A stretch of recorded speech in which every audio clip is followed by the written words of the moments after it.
Hello everyone, welcome to our third class. आज हमारी तीसरी क्लास होगी। सेकंड क्लास में मैंने आप लोगों को फ्रांस की क्रांति के बारे में समझाया था कि फ्रांस की क्रांति कैसे हुई थी, कैसे क्या क्या हुआ था, क्या क्या कारण रहे थे। तो आई होप आप लोगों को क्रांति समझ में आ गई होगी। आज हम देखेंगे कि क्रांति के बाद क्या क्या प्रभाव देखने को मिलते हैं, क्या क्या इम्प्रूवमेंट हुआ, क्या क्या बदलाव हुए, तो हम यहाँ पे देखेंगे।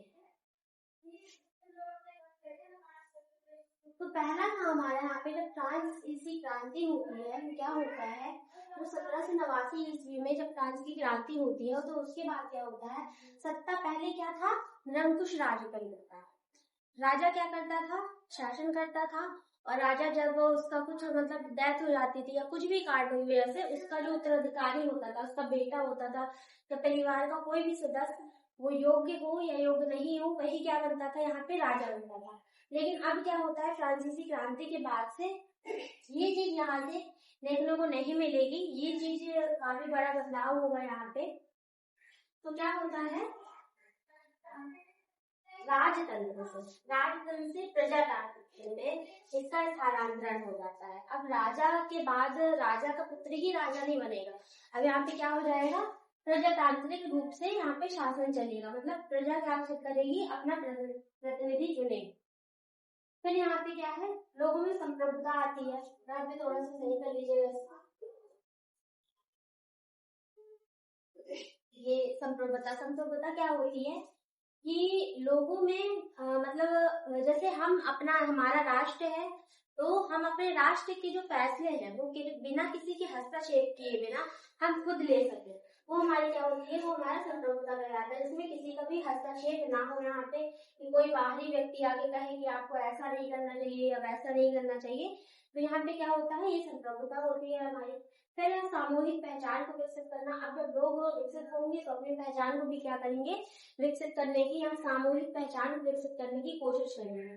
फिर है हमारा यहाँ पे यूरोप में निरंकुशता से मुक्ति। निरंकुशता वही है कि राजा के बाद अब क्या होगा, राजा का पुत्र राजा नहीं बनेगा, अब जनता के मन से चीजें यहाँ पे होंगी। फिर है यहाँ पे जैकोबियन क्लब। जैकोबियन क्लब क्या होता है, एक संस्थान होता है जैकोबियन क्लब। यहाँ पे कुछ लोगों, एक कह सकते हैं एक दल होता है जैकोबियन क्लब यहाँ पे।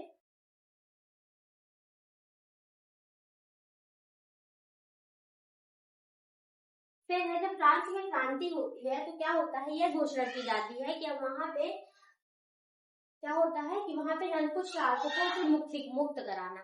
अब जो राजा का पुत्र था वो राजा बनता था, योग हो या योग नहीं हो। यही हमने फ्रांसीसी क्रांति में पढ़ा हुआ था लुई सोल्वे के बारे में कि वो बिल्कुल भी योग्य नहीं थे, उनकी वजह से कितनी सारी कठिनाइयां हुई थी। यहाँ ये चीज बदल दी जाती है और उस क्रांति का उद्देश्य ही यही होता है, यहाँ पे ये चीज बदली जाएगी। तो निरंकुश, इसको ठीक कर लीजिएगा थोड़ा सा।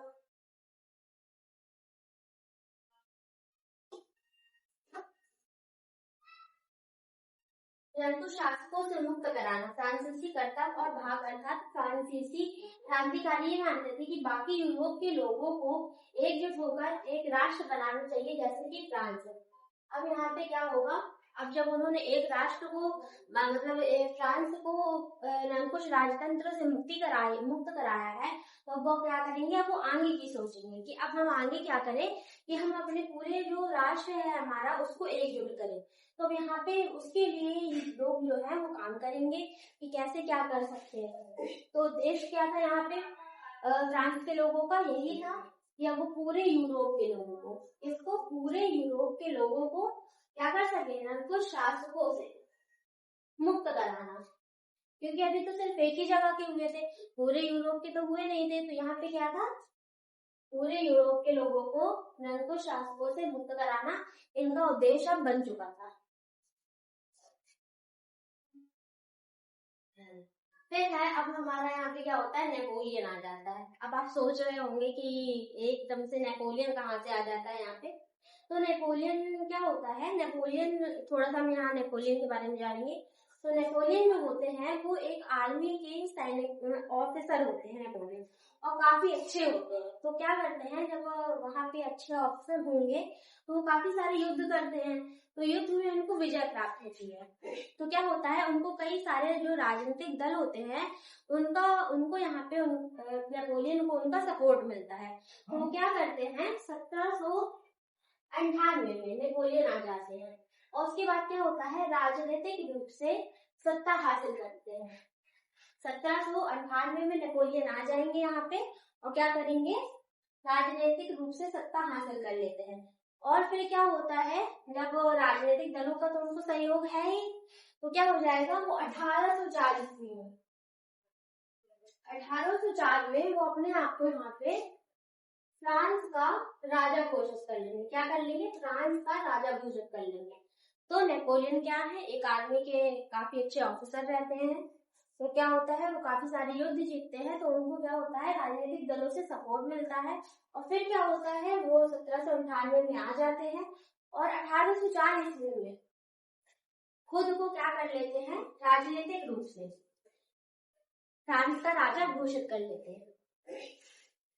तो क्या होता है, जब नेपोलियन यहाँ पे फर्स्ट पॉइंट लेंगे, जब नेपोलियन ने काफी सारे युद्ध जीते तो उनकी लोकप्रियता बढ़ी और इनको राजनीतिक सपोर्ट मिला या ले लेते हैं। ठीक है, तो क्या होता है, 1804 में आते हैं और पूरे फ्रांस का राजा बन जाते हैं। फिर है 1799 में राजनीतिक शक्ति प्राप्त की। ये 1799 में क्या करते हैं, यहाँ पे राजनीतिक इनको शक्ति भी प्राप्त होती है। फिर ही क्या होता है, जब 1804 में ये राजा बनते हैं, मतलब ये शक्ति प्राप्त होती है, तभी क्या होते हैं, राजा बनते हैं यहाँ पे 1804 ईस्वी में। ठीक है, तो आई होप नेपोलियन के बारे में आपको समझ में आ गया होगा कि नेपोलियन कैसे आए, अचानक से कहाँ से आ गए। मन में बहुत सारे डाउट होंगे, तो आई होप क्लियर हो गए होंगे यहाँ पे। फिर नेक्स्ट है हमारा, अब जब राजा बनेगा तो राजा के नियम अलग होंगे, कानून अलग होंगे। हर एक जगह के राजा के नियम कानून अलग होते हैं। पहले वहां पे सरकार तो चलती नहीं थी कि सभी क्या हो, एक जैसे हो। तो यहाँ पे राजा क्या होते हैं, नेपोलियन फ्रांस के बनते हैं, फ्रांस के राजा बनते हैं और उनके फिर यहाँ पे कुछ कानून बनेंगे। तो उन कानूनों को ही नेपोलियन कोड कहा जाता है, नेपोलियन कोड या संहिता। यहाँ पे आप संहिता भी लिख सकते हैं, नेपोलियन कोड या संहिता।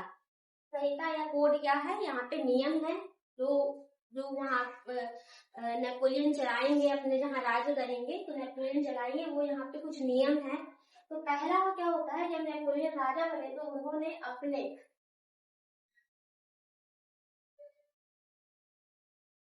अपने नियम, यहाँ पे थोड़ा सा सही कर लीजिएगा, अपने नियम कानून बनाए। यहाँ पे टाइपिंग मिस्टेक हो सकती है थोड़ी सी, तो उसको सही कर लीजिएगा थोड़ा सा। यहाँ पे लिख दीजिएगा नियम कानून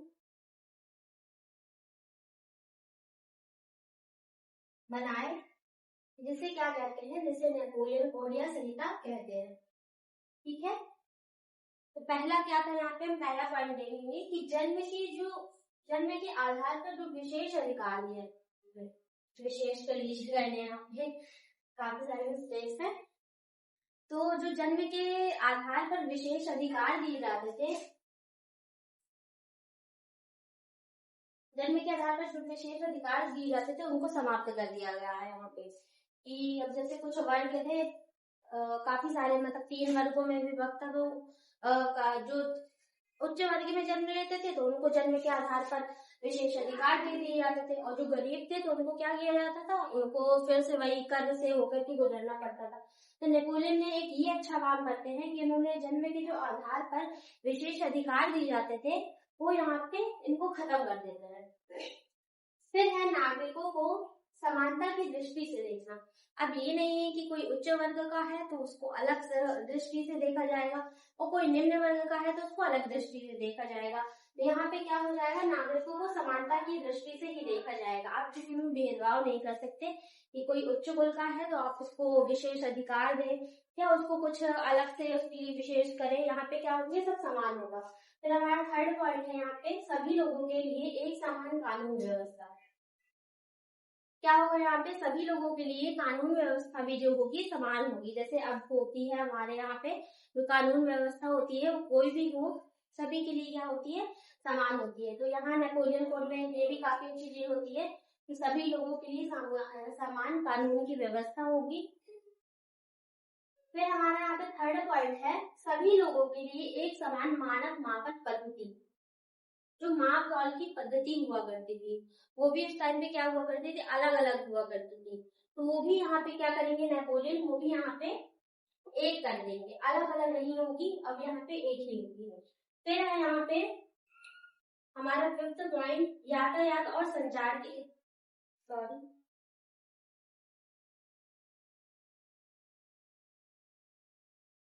यातायात और संचार के साधन। अब जब वो राजा बने हैं तो व्यापार अच्छा करने के लिए उन्हें क्या करना पड़ेगा, यातायात और अपना संचार अच्छा करना पड़ेगा। जब भी कोई राजा बनता है तो उसे क्या करना पड़ता है, अपना व्यापार अच्छा करने के लिए यातायात पे विशेष ध्यान देना होता है। अगर सड़कें अच्छे होंगे, परिवहन अच्छा होगा तो क्या होगा, आने जाने में आसानी होगी और क्या होगा, व्यापार में वृद्धि भी होती है। तो यहाँ पे ये भी काफी अच्छा काम देखने को मिलता है यातायात और संचार के साधन में। फिर है यहाँ पे संपत्ति के अधिकार को पुख्ता करना।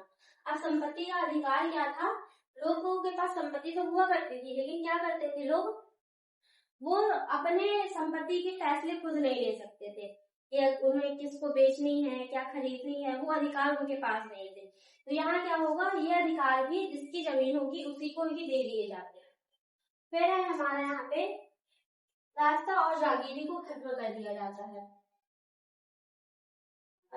इसको यहाँ से इरेज कर लीजिएगा, डबल लिख गया है यहाँ पे रास्ता। तो रास्ता क्या होती है, लोग अपने से जो निम्न वर्ग के लोग हुआ करते थे उनको गुलाम बना के रखना चाहते थे, उनसे बहुत सारा काम कराते थे, अत्यधिक कर लेते थे, उनको बहुत ही कम पैसा दिया करते थे। तो यहाँ पे ये चीज भी क्या हो जाएगी, खत्म हो जाएगी।